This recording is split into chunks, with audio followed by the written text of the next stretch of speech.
O vento soprava com uma leveza cortante pelas margens do canal Prinsengracht, em Amsterdã. A cidade se vestia de tons pastéis sob o céu cinzento de outono, e o tilintar constante das campainhas de bicicletas compunha a sinfonia urbana que Lotte conhecia tão bem. Ela ajeitou o avental de linho sobre o vestido de lã e observou as flores que decoravam a fachada de sua pequena floricultura, a tulipa de vidro. Cada pétala parecia carregar o peso de uma memória que ela tentava, sem sucesso, enterrar há 15 anos. Lotte era uma mulher de silêncios profundos e sorrisos contidos, cuja beleza era como a de uma pintura flamenga, clássica e melancólica. Do outro lado da cidade, em um hotel de luxo com vista para o rio Amstel, Brehm observava o reflexo das luzes na água. Ele havia retornado. Após uma década e meia vivendo entre os arranha-céus de Nova York, o arquiteto de renome internacional estava de volta ao lugar onde seu coração havia parado de bater no dia em que partiu. Ele segurava entre os dedos um pequeno objeto de madeira esculpida, uma tulipa rústica que o tempo havia desgastado, mas que ele protegia como se fosse seu bem mais precioso. A infância deles fora um emaranhado de risos e corridas pelas pontes de pedra. Aos 10 anos, Lotte e Brehm eram inseparáveis. Eles acreditavam que Amsterdã pertencia a eles, que os canais eram veias que transportavam suas promessas de um lado para o outro. Mas a vida adulta é mestre em desfazer nós que as crianças acreditam ser eternos.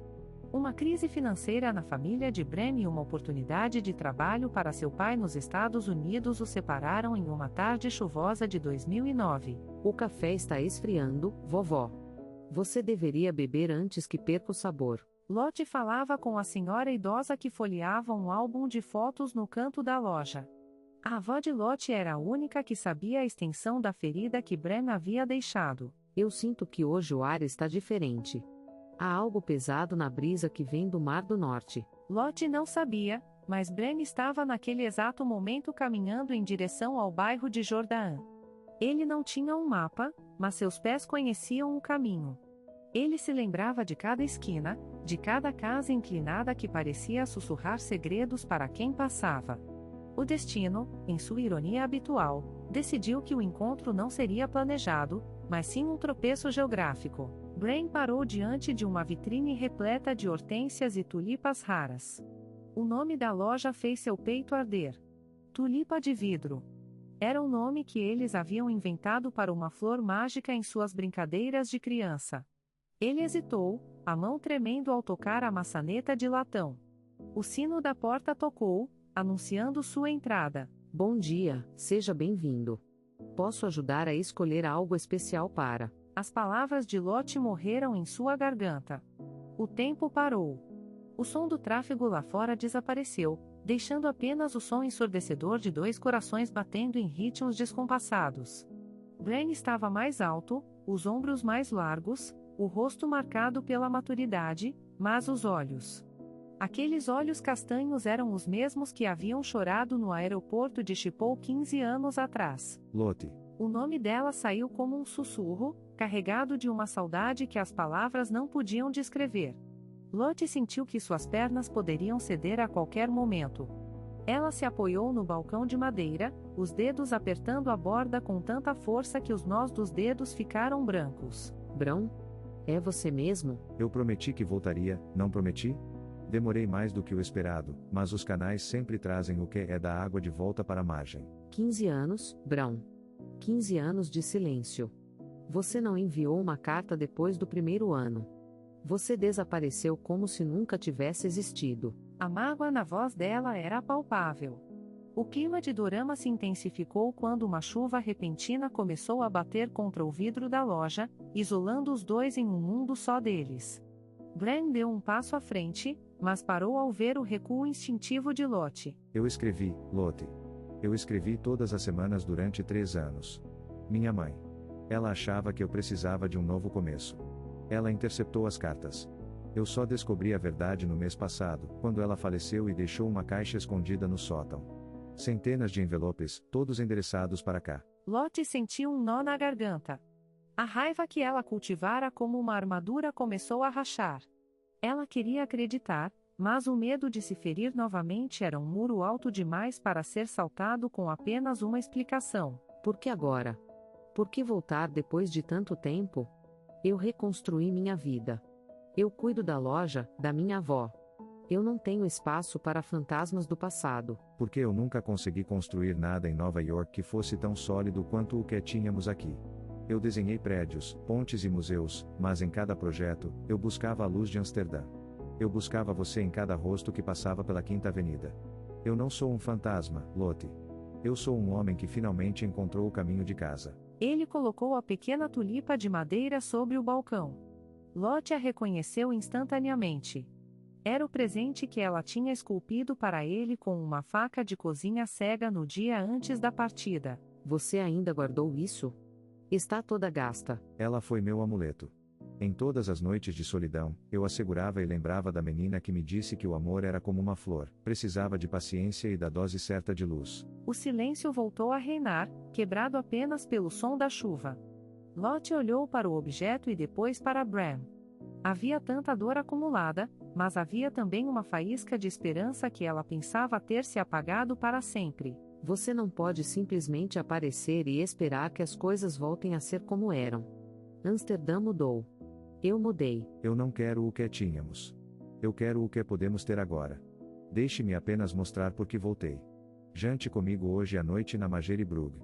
A Ponte das Lendas. Lottie hesitou. A Magerie-Brugge, a Ponte Magra, era famosa pela lenda de que casais que se beijassem sobre ela permaneceriam juntos para sempre. Era um clichê que ela detestava, mas que seu coração, naquele momento, ansiava desesperadamente por vivenciar. Às 8 horas. Mas não prometa nada que não possa cumprir, Bram. Eu não aguentaria uma segunda partida. Bram assentiu e saiu da loja, deixando para trás o perfume de chuva e a promessa de um recomeço. O resto do dia para Lottie foi um borrão de cores e rostos de clientes. Sua mente estava presa na imagem de Bram.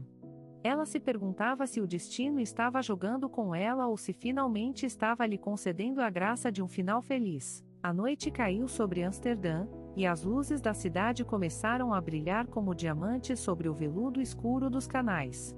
Lottie vestiu seu casaco mais elegante e caminhou até a ponte. O frio era intenso, mas seu sangue fervia com a antecipação. Ao longe, ela viu a silhueta de Bram.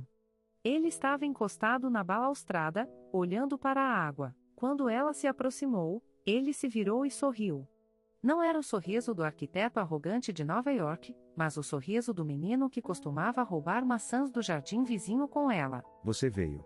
Eu tive medo de que a chuva a tivesse assustado. As flores de Amsterdã não têm medo da água, Bram. Elas florescem nela. Eles começaram a caminhar lentamente pela ponte. A conversa fluía como se o hiato de 15 anos tivesse sido apenas um breve intervalo comercial em uma longa-metragem. Bram contou sobre suas lutas nos Estados Unidos, e Lottie falou sobre a perda de seus pais e como a floricultura se tornou seu refúgio. Eu fui contratado para renovar o quarteirão histórico perto do museu. Eu vou ficar em Amsterdã por muito tempo, Lottie. Talvez para sempre, se houver um motivo para ficar. A cidade é um bom motivo. A cidade é apenas o cenário. O motivo é a pessoa com quem eu quero compartilhar a vista. Eles pararam no centro da ponte. O reflexo das luzes na água criava uma atmosfera mágica, digna das cenas mais emocionantes de um dorama. Bram pegou as mãos de Lottie. Elas estavam frias, mas o toque dele era como fogo. Lottie, eu sei que perdi muito tempo. Eu sei que as feridas não fecham da noite para o dia. Mas eu cruzei o oceano por você. Eu vivi cada dia dos últimos 15 anos esperando por este momento. Você pode me perdoar por ter demorado tanto? Eu passei anos tentando te odiar para não ter que lidar com a saudade. Mas agora que você está aqui, eu percebo que o ódio era apenas o amor tentando se proteger. Eu te perdoo, Bram. Mas você terá que reconquistar cada centímetro do meu coração que foi deixado no escuro. Eu farei disso o projeto da minha vida. Eu não vou a lugar nenhum. Bram se aproximou lentamente. Lottie fechou os olhos, sentindo o perfume dele misturado ao cheiro do rio. Quando seus lábios finalmente se encontraram, foi como se todas as peças do quebra-cabeça de suas vidas finalmente se encaixassem. O beijo era suave, carregado de promessas e do alívio de quem finalmente encontrou o caminho de casa. Naquele momento, as luzes da Magelbrug pareceram brilhar com mais intensidade. O destino, que tantas vezes parece cruel, mostrou que às vezes ele apenas nos afasta para que o reencontro tenha o valor de um tesouro descoberto. Semanas se passaram. Bran e Lot tornaram-se presença constante um na vida do outro. Ele a ajudava na floricultura nas manhãs de sábado, e ela o acompanhava aos canteiros de obras, onde ele desenhava o futuro da cidade. A avó de Lot observava tudo com um olhar cúmplice, feliz por ver a neta finalmente radiante. No entanto, um dorama nunca é completo sem um desafio final. Um antigo sócio de Bran em Nova York surgiu com uma proposta irrecusável: a construção de um marco arquitetônico em Tóquio. Era o sonho de qualquer arquiteto. Bran estava diante de um dilema que poderia separá-los novamente. Eles querem que eu parta na próxima semana.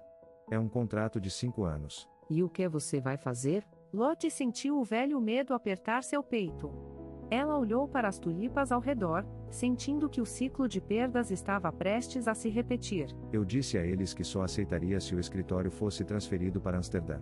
Eu disse que não troco minha felicidade por nenhum arranha-céu do mundo. E eles aceitaram? Eles não tiveram escolha.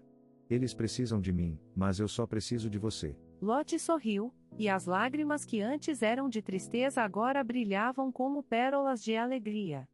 Ela percebeu que, desta vez, o amor de infância não era apenas uma memória, mas uma realidade sólida como as fundações daquela cidade milenar. No final daquela tarde, eles caminharam de mãos dadas pelo Parque Vondelpark. As folhas secas estalavam sob seus pés, e o sol de inverno tentava romper as nuvens. Sabe, Bran, eu sempre achei que as tulipas de vidro eram impossíveis. Algo que quebraria com o menor toque. E o que você acha agora? Eu acho que somos como elas. Podemos parecer frágeis, mas fomos forjados no fogo. E nada pode nos quebrar agora que estamos juntos. Bran parou e a abraçou com força. Amsterdã continuava seu curso, com seus barcos e seus turistas, mas para Lot e Bran, o tempo havia finalmente encontrado seu porto seguro.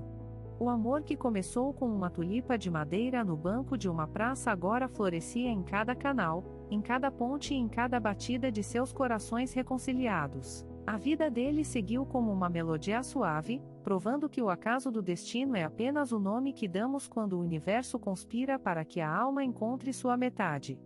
Lot e Bran não eram mais apenas os nomes de duas crianças perdidas, eles eram a prova viva de que, em Amsterdã, até o amor mais antigo pode encontrar o caminho de volta para casa sob a luz das estrelas e o reflexo das águas.